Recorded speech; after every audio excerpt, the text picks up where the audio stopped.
Le Cendre, aussi discret que mystérieux. Il a réussi à m'intriguer. Celui qu'on surnomme le vampire ne sera pas si simple à capturer. Mais sans relâche, je le traquerai jusqu'à atteindre mon objectif. Je m'appelle Louis et voici ZonderQuest.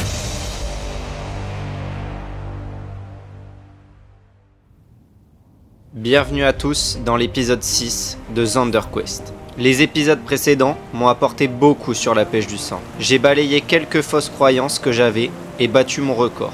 Mais toujours pas l'objectif qu'on s'est fixé. Maintenant que je connais un peu mieux ce poisson, j'ai entrepris la suite logique. Partir loin de chez moi, en terrain inconnu, pour voir si je suis capable de m'en sortir. Découvrez 5 jours sur la Meuse avec mon ami Charles. C'est pas vrai, il a fait avant moi.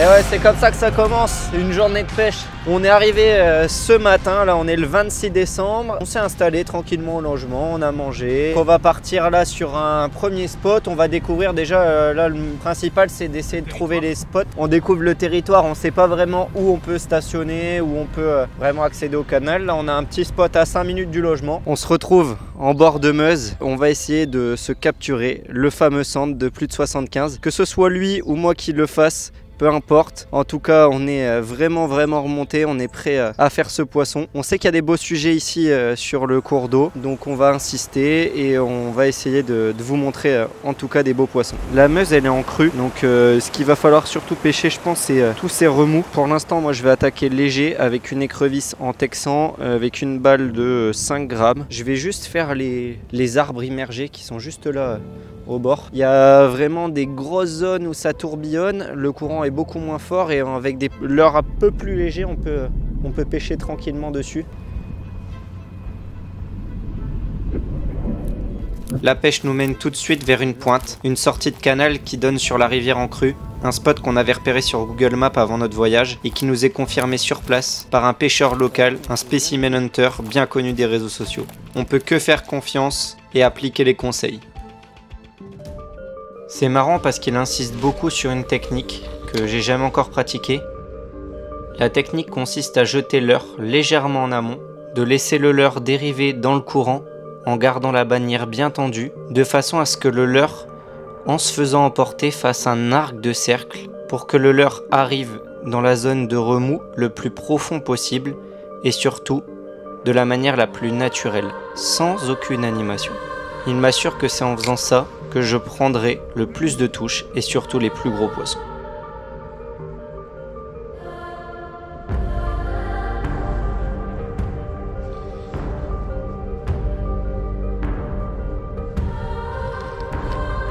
Bon allez, sous la contrainte, on va changer de leurre.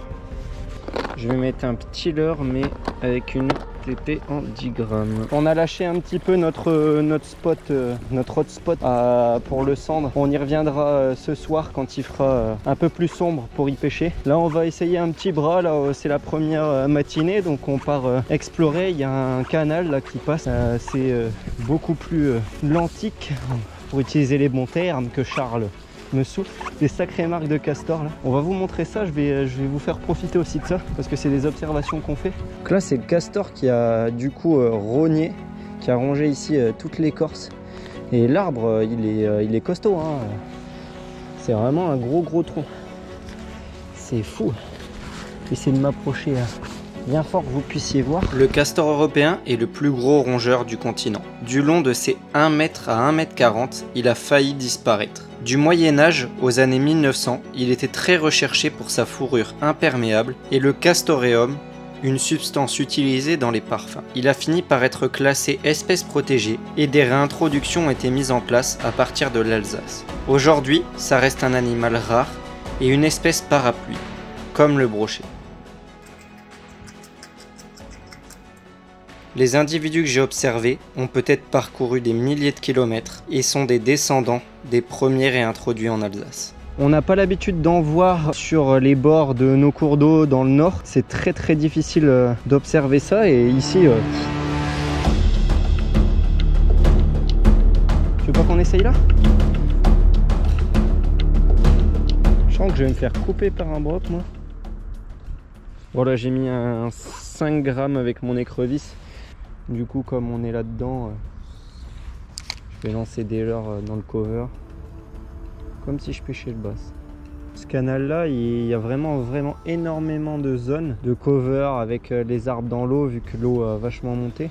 À mon avis, ça fait pas mal de cache pour les poissons. Aujourd'hui, c'était journée repérage. J'ai essayé vraiment toutes les zones là, très proches des arbres.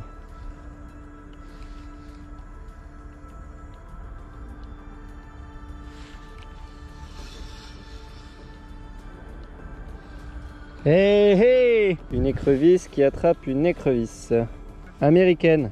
Bon, elle va me rendre mon texan, elle a attrapé mon texan, elle veut pas rendre mon texan. Moi, je fais bien de pêcher à l'écrevisse finalement. Je fais vraiment poser mon écrevisse tout doucement sur le fond. Et dès qu'elle touche, hop, je la fais rebondir. Comme si c'était une écrevisse qui était tout simplement en train de fuir.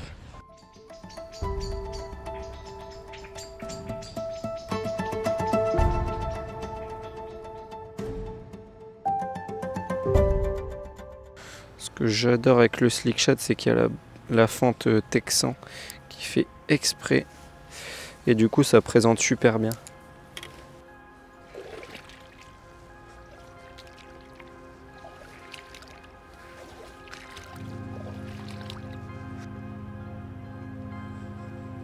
On est parti sur un deuxième spot, une autre pointe, la pointe qui est de l'autre côté, la pointe Amont. On va voir ce qu'il en est. Écoutez, de l'autre côté, c'était pris par des pêcheurs. On a lâché notre spot, on s'est fait avoir.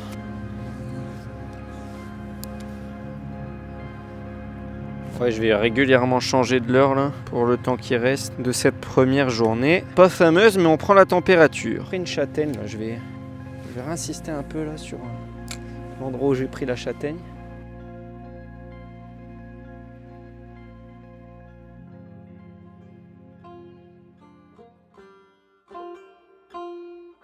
Moi je vais commencer sans rentrer dans l'eau parce qu'ils sont peut-être là juste au bord. À moitié réveillé, on arrive sur la pointe. On voit directement de l'activité. Je crois que j'ai pris un sacré réveil.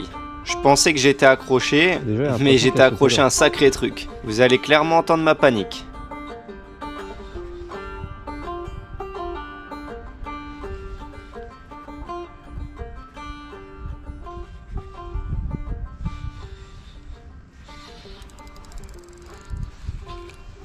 Oh poisson, oh putain, poisson, oh ça déroule, c'est un silure, c'est un silure. Prends l'épuisette, sincèrement prends l'épuisette. Prends l'épuisette. Oh je suis mort. Oh il prend, il déroule là. Il va me dérouler. Oh il va me dérouler. Oh il est gros. Franchement Charles il va me vider. Ah ouais, il va casser. Oh, oh il était monstrueux. Oh j'ai cru que j'étais accroché. Oh, je me suis fait dérouiller. Oh, j'ai cru qu'il allait me vider la bobine là. Oh, il était monstrueux. Ouais, j'ai pété. J'ai serré. Oh, premier lancer du matin. On vous l'aurait bien compris, l'épuisette aurait pas servi à grand chose. On dit vraiment n'importe quoi sous le coup de l'excitation. On décide de rester au moins pour toute la matinée à poncer la zone de long en large. Pour tirer de finesse là, on va mettre un gros shad. C'est pas vrai, il l'a fait avant moi. J'arrive. Oh il l'a eu. C'est ton premier? Mon premier cendre. GG. Mon tout premier. Eh, tu l'as mérité mon gars. Yes. T'as pas lâché hein? Bien joué. Il y aura bien insisté Charles. T'es content en plus. Ah, c'est son premier cendre. On le partage ensemble ici.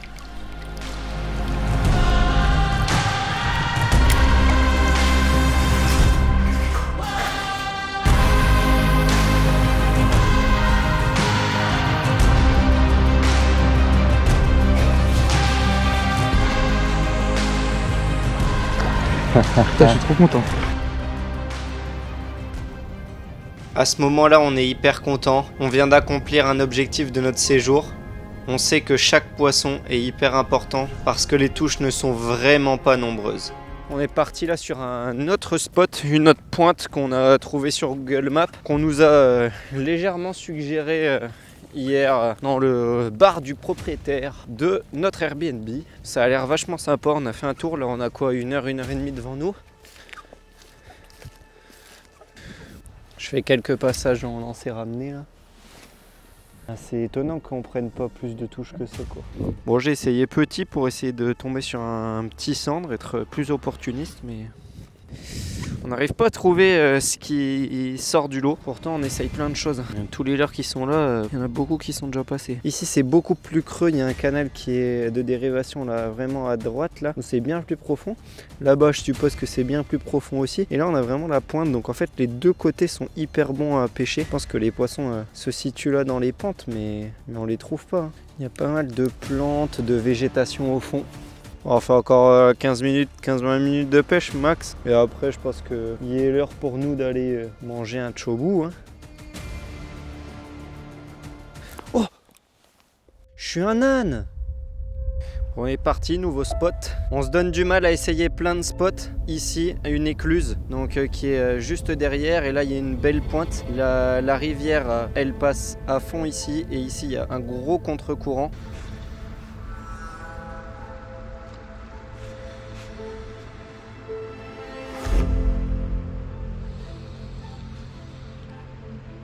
Après plus d'une heure et demie à insister sur ce spot là, pas une touche, et en plus de ça il y a quelque chose qui nous tracasse. On voit énormément de pêcheurs du secteur qui viennent s'installer dans les 50 mètres des écluses pour pêcher. Nous bien entendu on respecte cette limite des 50 mètres comme on a l'habitude de le faire dans le nord, mais ça nous embête quand même un peu parce qu'on sait très bien que ce genre de zone, surtout en pleine crue, peuvent être vraiment intéressantes à pêcher. Du coup au bout d'un moment j'en ai un petit peu marre et je me décide à discuter avec un pêcheur. Mais on se demandait, il y a 50 mètres à respecter au niveau des écluses ici ou pas? Non. J'ai un numéro du garde, si vous voulez. Ouais, bah... C'est le garde... C'est le garde du secteur. Là. Du secteur. Il est garde fédéral. Oui, hello, bonjour, excusez-moi de vous déranger. On constate qu'il y a pas mal de pêcheurs qui pêchent dans les 50 mètres en amont ou en aval d'une écluse. Je voulais savoir si c'était autorisé... Vous avez le droit, à condition que vous tenez votre canne à la main, d'accord? Ok.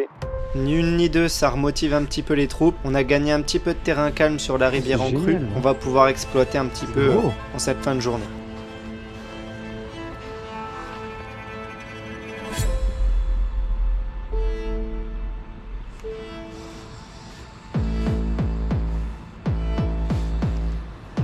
Ouais, j'ai l'impression d'être un gros noob. J'ai l'impression d'être un gros nul.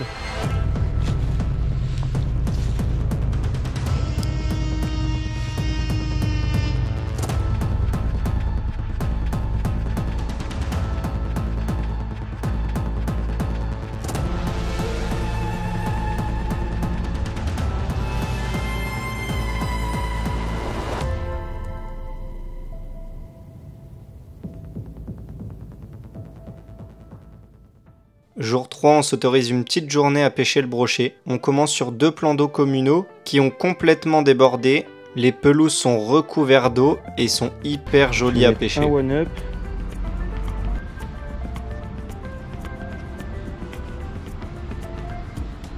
On va balancer nos leurres sur la pelouse. Et le but c'est de les ramener assez rapidement. Et en fait on voit la vague du brochet arriver sur notre leurre, c'est assez satisfaisant. Moi j'aime bien faire ça avec des leurres bien visibles. Là du coup très peu plombé.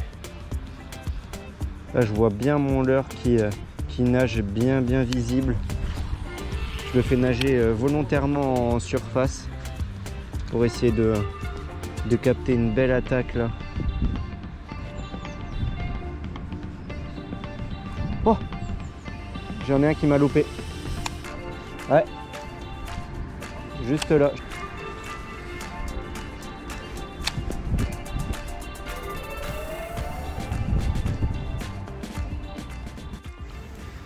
Brochet. Belle attaque.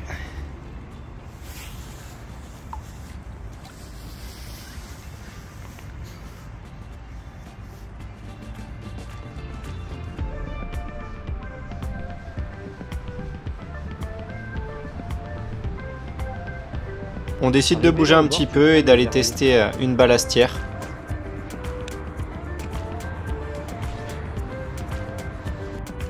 Finalement pas très productive. Sur le chemin du retour pour retourner à l'étang au coup du soir, j'ai une petite discussion avec Charles et je lui dis l'eau elle est tellement claire que je pense que le fluoro en 60 ça gêne. Simplement pour faire le test, même si j'aime pas trop faire ça, il descend sur un 22 centièmes.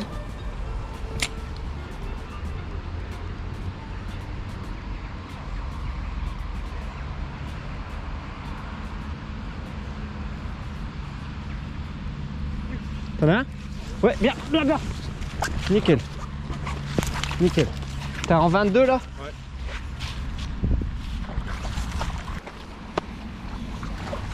La nature du bas de ligne et le diamètre dans l'eau claire, je pense que c'est vraiment un paramètre à prendre en compte, auquel je ferai beaucoup plus attention sur des pêches de perche ou de sambre par exemple. Salut. Alors, ça Va. mord? Hein? Ça mord? Non.